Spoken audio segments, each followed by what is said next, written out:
Vamos a dar la palabra a Inés Agarrondo, graduada en Sociología por la Universidad Católica Argentina, con estudios de posgrados en Francia, subsecretaria de Programación del Ministerio de Cultura y Educación durante del 96 al 99.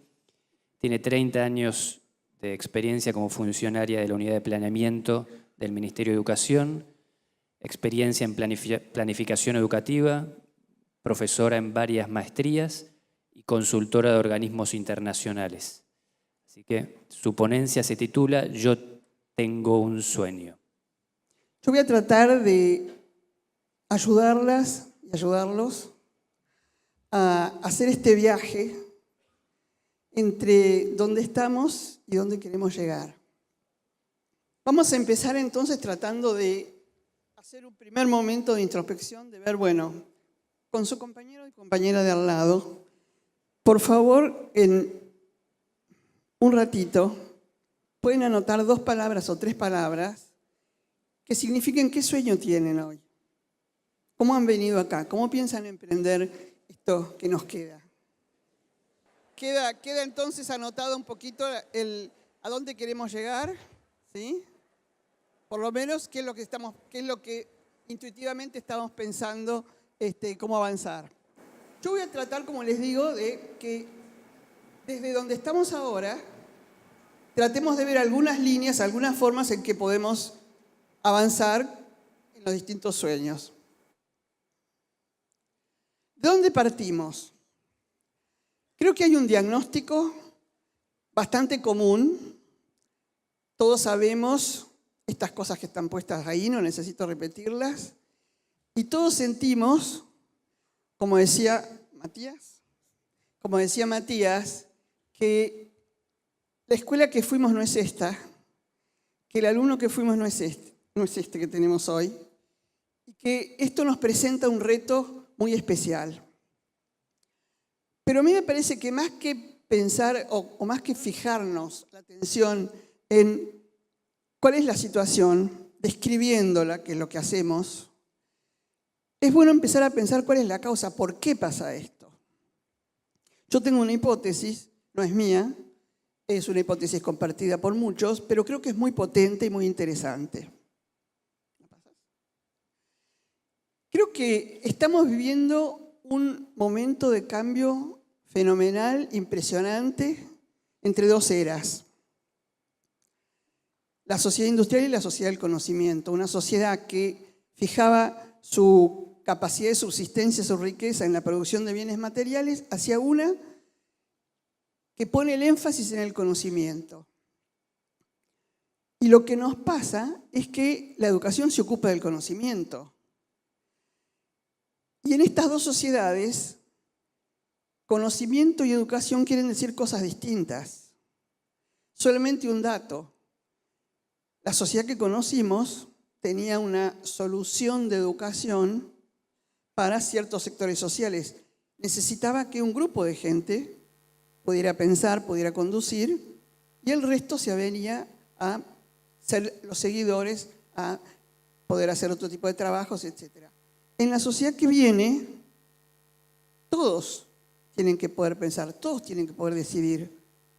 La velocidad del cambio, la turbulencia, la versatilidad de cosas que necesitamos implica que todas las capacidades intelectuales de toda la población tienen que estar resueltas. Y esto es un problema nuevo para quienes estamos en la educación. Una pequeña semblanza de por qué creo yo que pasa esto.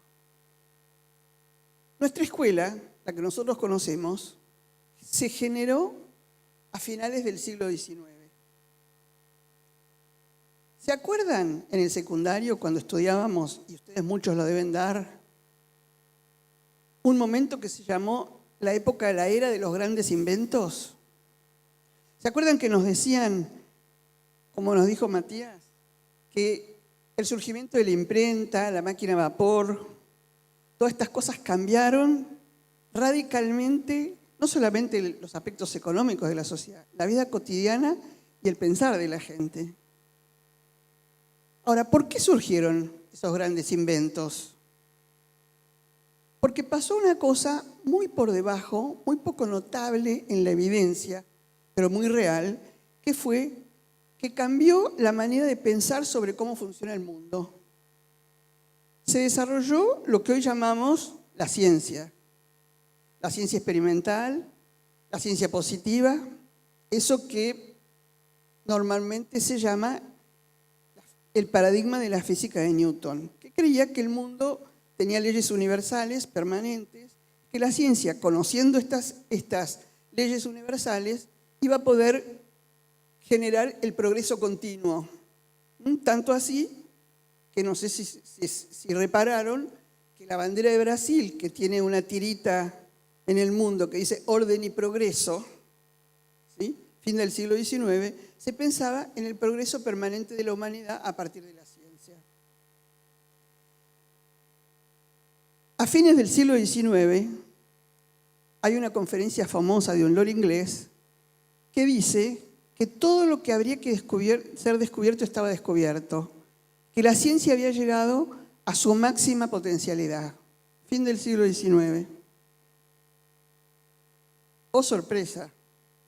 El siglo XX se llama el siglo de la revolución silenciosa del saber. Estamos viviendo una segunda época de los inventos, que hoy llamamos era de la innovación. Pero todas las cosas que hoy tenemos nuevas, muchas de las cosas nuevas, el GPS, la medicina nuclear, Internet, los microondas, todas estas cosas no existirían si la humanidad se hubiera quedado con ese modelo de la ciencia del siglo XIX, con la física de Newton. Porque en el siglo XX pasaron tres cosas fundamentales, tres hitos que cambiaron el conocimiento. Primero, en 1905, Einstein publica la teoría de la relatividad.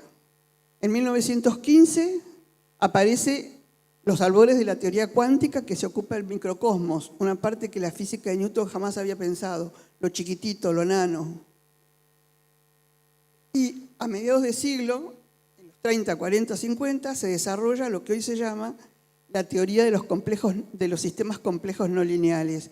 Esto quiere decir que la forma de pensar del siglo XX, sistemas complejos no lineales, no acuerda con lo que era la manera de pensar en el siglo XIX, mundo ordenado, con reglas universales y permanentes.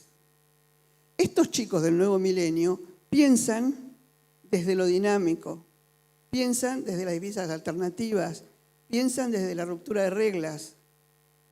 Nosotros recibimos una escuela y una formación que nos hacía pensar como la cuestión estable, el susto al cambio, la imposibilidad de romper las reglas. Esta es la línea de ruptura general desde el punto de vista de qué conocimiento tenemos que transmitir y por qué la escuela hoy es aburrida. Porque todavía transmite el conocimiento del siglo XIX. 100 años después, estoy hablando de 1905 y 1915, en que el mundo de la ciencia, el mundo del conocimiento, y como decimos en el currículum, el mundo del conocimiento válido, opera con procesos mentales diferentes de los del siglo XIX, nosotros dentro de la escuela todavía estamos formateando las cabezas de los chicos desde la lógica pasada. Y eso es lo que hace que pierda sentido la escuela. De vuelta, no quiero decir que la escuela no sirvió, no quiero decir que no fue un instrumento espectacular para distribuir ese conocimiento que había surgido y que era novedad en su momento en el siglo XIX. Lo que no podemos pedirle es que la escuela como está pueda responder a los retos de hoy. Y de ahí es que tenemos que pensar cómo avanzamos. Una cuestión de las muchas cuestiones que son centrales en este cambio y que nos afectan, y pongo un ejemplo para que veamos de qué estoy hablando, en estas cosas que parecen tan fuera de la realidad, es toda la moda que ahora hay de enseñanza por competencias, que a todos nos ha llegado, se dice que se debe hacer y nadie sabe cómo hacerlo. Y es muy difícil, porque tiene que ver con esta distancia entre cómo se pensaba el conocimiento en el siglo XIX y cómo se piensa ahora. Porque el conocimiento del siglo XX es un conocimiento que supera la idea de que se conoce para explicar y para encontrar las leyes. Hoy en día los científicos buscan conocer para resolver problemas.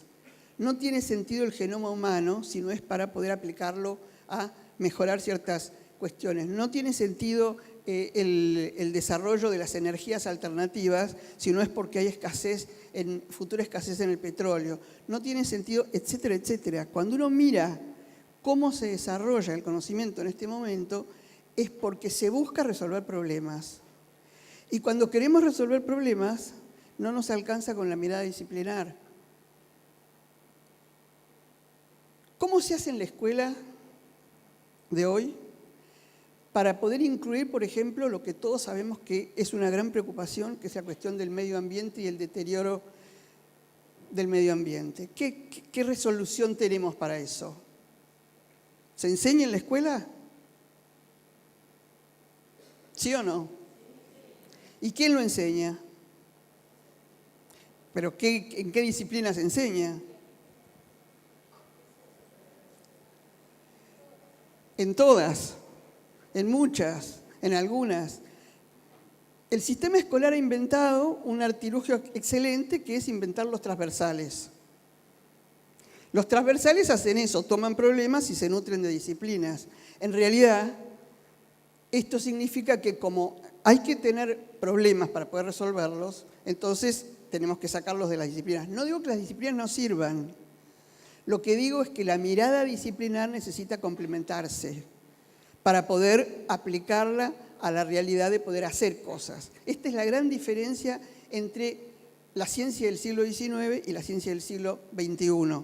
La ciencia del siglo XIX explica, genera teoría, busca leyes muy necesarias, porque sin esas no se puede hacer lo otro. No estamos diciendo no sirve, estamos diciendo ahora hay que agregarle lo otro, hay que agregarle el compromiso con la acción, hay que agregarle el trabajo en equipo para poder hacer esta mirada interdisciplinaria sobre el problema.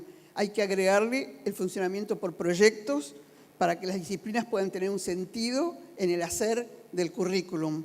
Hay que repensar el modelo organizativo para que esos proyectos puedan funcionar no como una cuestión extracurricular, sino como una cuestión dentro del currículum. Por eso digo, una sola de los elementos que tomamos me rompe la lógica del funcionamiento general y me ayuda a pensar que el sueño de tener una educación más relevante, que permita desarrollar los intereses de los chicos, que permita enseñar a participar, que permita la solidaridad, tiene que ver, por ejemplo, en este caso, con otras cosas también, pero en este caso, con hacer una corrida de la organización de los contenidos. ¿Cómo respondemos a esta cuestión de una enseñanza más relevante acoplándonos a cómo hoy se ve el conocimiento válido? Porque fíjense la distancia que tenemos entre la demanda que se nos hacía a nosotros con nuestra escuela y lo que hoy pide el siglo XXI a la educación. Los sistemas escolares tradicionales se armaron sobre la lógica, sobre el pedido de que había que enseñar a leer y escribir en la niñez y en la juventud y en la escuela.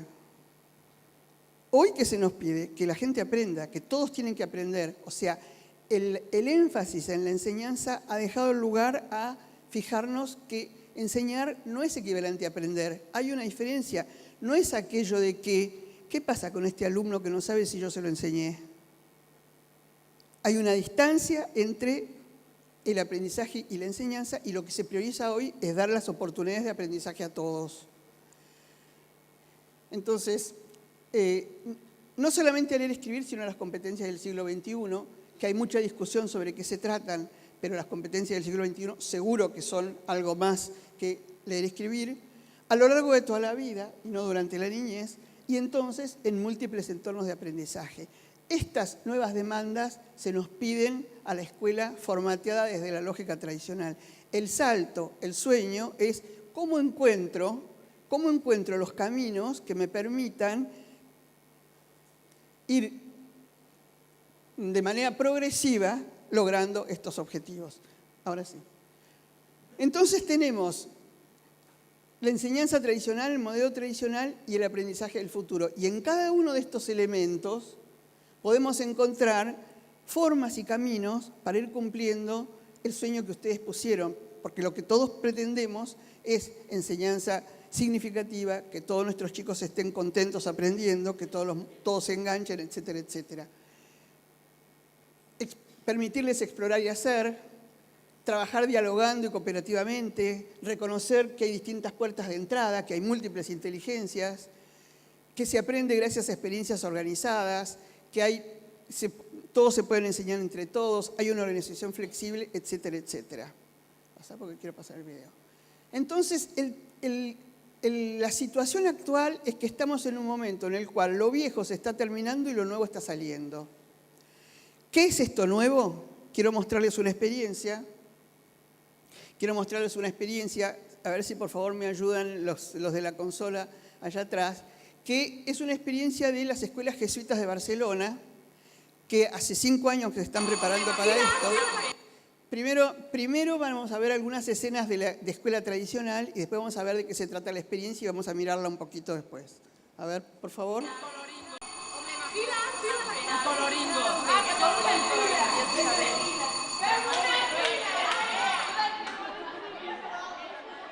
Yo quedé muy contento con mi colegio, porque nuestra generación en principio era, a nivel europeo, estábamos muy bien considerados.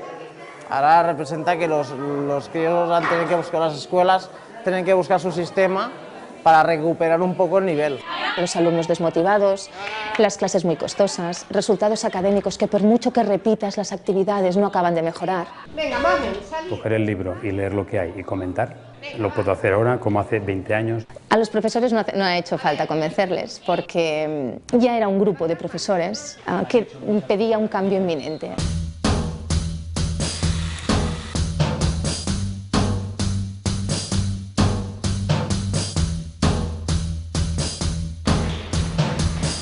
Es un modelo educativo que intenta poner en el centro al alumno, es decir, que él sea el protagonista del aprendizaje. Este proyecto lleva unos 7 o 8 años preparándose. Hay un proceso largo de participación de padres, de alumnos, de familias, preguntándonos qué esperan del colegio. Se ha ido definiendo qué es lo que queríamos y ahora estamos en el cómo. Open your eyes to see. No es que no haya exámenes, es que no hay el sistema de evaluación antiguo. Los horarios, las materias, todo esto se ha flexibilizado. Y no es que no haya libros, es que no siempre el material sale de los libros, así que hay libros, pero también hay páginas web, también hay proyectos creados por los profesores. El mundo es un aula. Pues porta y barrellem, treballem. Normalmente trabajamos en grupos de 4 o 5 y claro, tú das tu opinión dentro del grupo, pero luego sale una opinión grupal. ¿Alguien quiere comentarlo, compartirlo con los compañeros? Blanca, por ejemplo. Yo me he puesto un 4 porque lo hemos hecho muy bien y al final hemos podido salir al patio. Te tienes que preocupar que todo el grupo vaya bien, no solo te tienes que preocupar por ti, sino que para que todo el grupo vaya bien, tú te tienes que esforzar más. Vale, muy bien. A ver, vamos a hacer hoy la presentación del día. Antes estabas en tu clase, encerrado, hacías la programación que tenías que hacer. Ahora somos un equipo de profesores y estamos siempre 2 o 3 profesores dentro del aula. No es como antes, que era una asignatura, que estás 1 hora. En cada proyecto se trabajan unas 3 asignaturas. Hay algunos que el centro es naturales o es la prehistoria y alrededor se trabajan todas las demás áreas. El aprendizaje por descubrimiento guiado, basado en los proyectos, hace al alumno mucho más autónomo en su aprendizaje y conecta su aprendizaje, lo vincula al mundo real. Van más libres, no van tan dictados, se les está todo el rato preguntando hacia dónde quieren ir. Ahora vamos pensando, escribimos todo aquello que nos habíamos propuesto de cambio lo hemos conseguido durante estas semanas de Cuaresma. Antes había la asignatura de religión, que eran 2 horas a la semana, y ahora hay proyectos, cada trimestre hay un proyecto que tiene sus horas dedicado, pues el último era Mira con los ojos de Jesús. A mí me gusta cómo hacen las clases, pero prefiero las que hacemos nosotros, porque hay mucha gente que no se le da bien trabajar en grupo. Yo creo que también tienen un poco de envidia, porque a ellos no les ha tocado de tener este privilegio. Si ahora me preguntas una cosa que he estudiado hace 2 años, lo más probable es que no te lo pueda contestar. Entonces, ahora se te queda más en la cabeza. Los padres ven que el niño se levanta con ganas para ir al colegio. Hemos preguntado algunas veces a los niños, ¿vamos a volver como el año pasado? No, no, no, no, no, no. Ni uno quería volver, ni uno.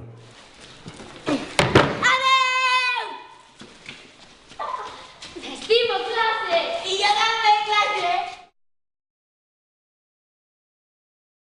Esta es una escuela distinta, una escuela que existe, son 7 escuelas, pero de estas hay más en el mundo.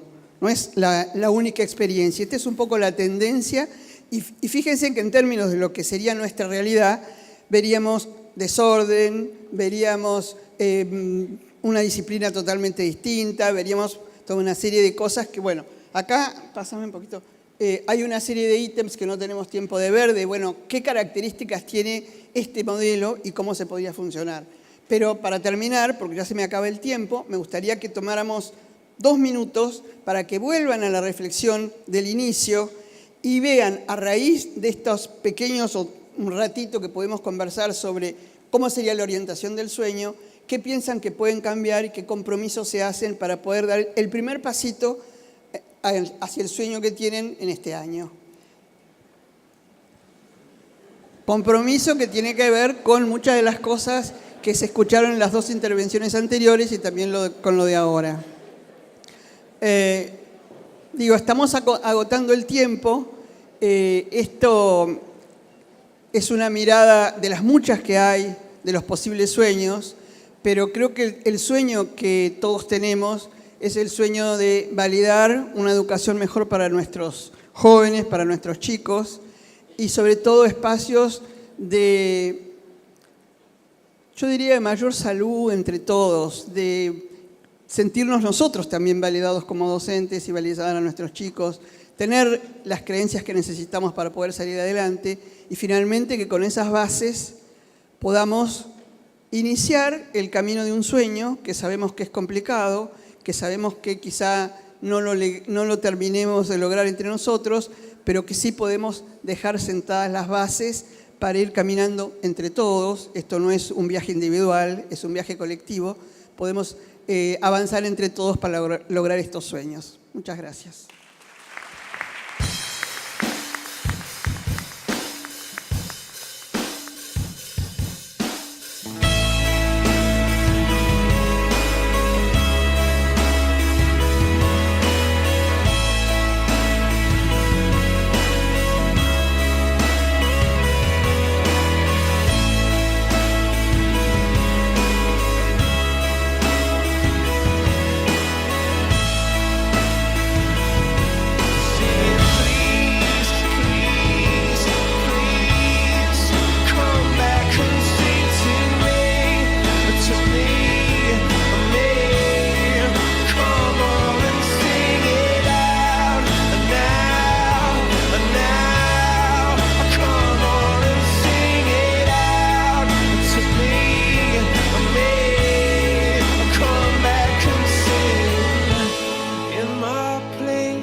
I was lost, oh yeah, oh yeah.